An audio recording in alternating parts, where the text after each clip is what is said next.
was born in Cuba. I was actually born in 1953, which is the first year, or the year of the first attempt where Fidel Castro tried to take over the country and failed.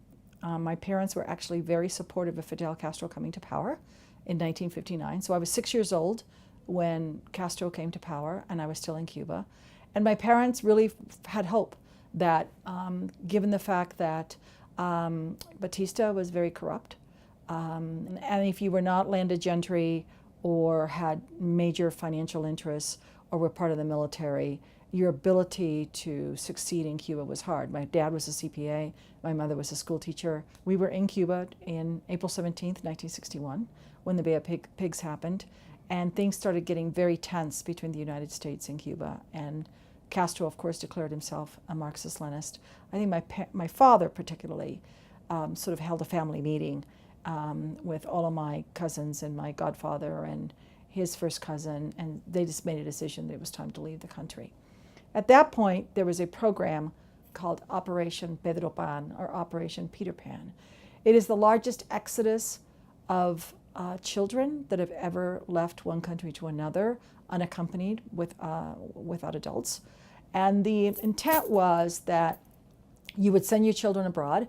Then your children, once they were given political refugee status in the United States, would claim their parents. And their parents would get to the top of the line of getting visas to exit the country in Cuba. The way that they orchestrated the departures were provinces. One of the things that happens anytime a country's in revolution, a lot of black market starts opening up. So how you got in line is, in terms of priority numbers, to leave the country is you had to have a visa. So all of a sudden, a lot of fake visas would pop up. I did not leave with the province that I was born in. I was born in Matanzas, Cuba, which is the province where Varadero is from. In fact, one of the pieces in the exhibit will be about the Ciénaga Zapata, which is a big swamp in my province of Matanzas. And I did not leave with them because somehow my father had managed to figure out that he had some friends who were leaving from another province, and he didn't want me to come totally unescorted, even though it's a 45-minute flight and my family was on the other side. The Cuban government made it very painful for the parents to separate from their kids.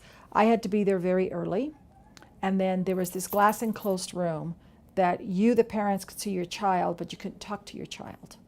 And they just waited until the flights came. And as what happened is, we got on the airplane, everything was fine. I was with this couple, I was sitting with them.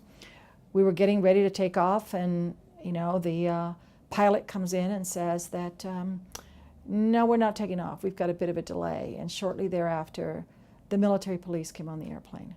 And the military police asked for a gentleman by the name of Ignacio Galarraga, who was the gentleman that I was flying with. He was the husband of the couple that I was flying with. And they took him off the airplane. And we waited and waited. Nobody knew what was going on. Military police comes back on the airplane, and they take Dalia Galarraga, who is, in fact, the wife of the gentleman.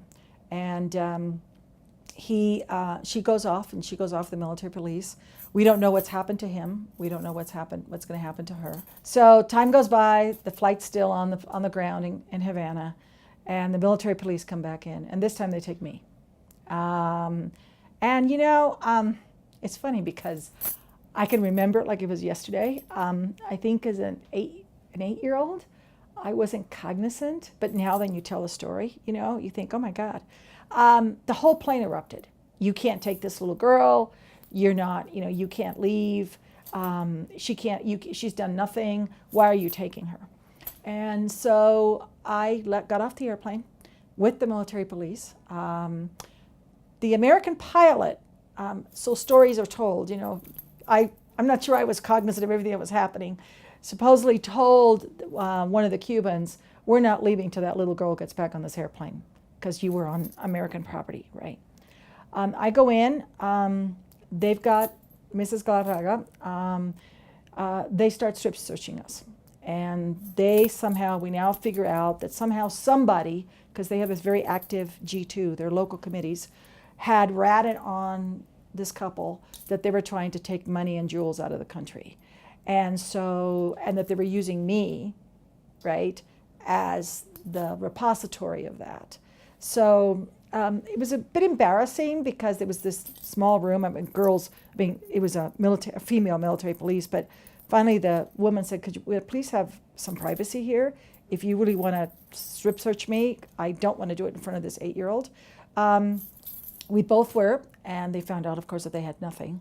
They searched my luggage extensively, and I can't remember how much time went by. Maybe it was, 2-3 hours. I finally get on the airplane. I think one of the things, my mother wrote me a letter about this when I turned 30, that she knew I was never going to have any problems in life, because all she remembers is my parents are screaming as they see this 2 military police escorting their 8-year-old girl down the stairway, right? Down the plane stairway. And my mother is screaming at the top of her lungs, why are you taking her? She's done absolutely nothing, And all I remember, I don't remember it, my mother remembers it, is, and she's still alive, that I just turned around to my mom and said, it's okay, Mom, it's going to be okay. It's just going to be okay. I have no idea how I did that, or how I came to doing that. But I think we all knew that it was stressful times, and you somehow had to pull it together, right, and be able to do that. So I get on the airplane. Airplane takes off. The Garragas did not make it back on the airplane. She didn't come, I think, for about a week. He didn't come for maybe a couple of weeks. Of course, my family had been waiting for me for hours. We were supposed to have landed at 10 o'clock in the morning, or at 11 o'clock in the morning. It's a 1-hour flight from Havana to Miami. And they finally found me. It was my cousin, my youngest cousin, who finally found me and said, oh my God, she's here, she's here. And it was really funny because, the emotions of all that day. There was a porter who I was trying to get my luggage, because you had to go into a room. And all of a sudden this gentleman starts talking to me, and he starts talking to me in English. And it finally dawns on me that I have no idea what he's saying to me, that I can't understand him. So at that point, I think I kind of melted down. I think the day kind of caught up with me. And, but, that was a traumatic story for me that I remember today. There are a lot worse stories, and a lot of people who went through a lot more hardship to leave the country. They still today.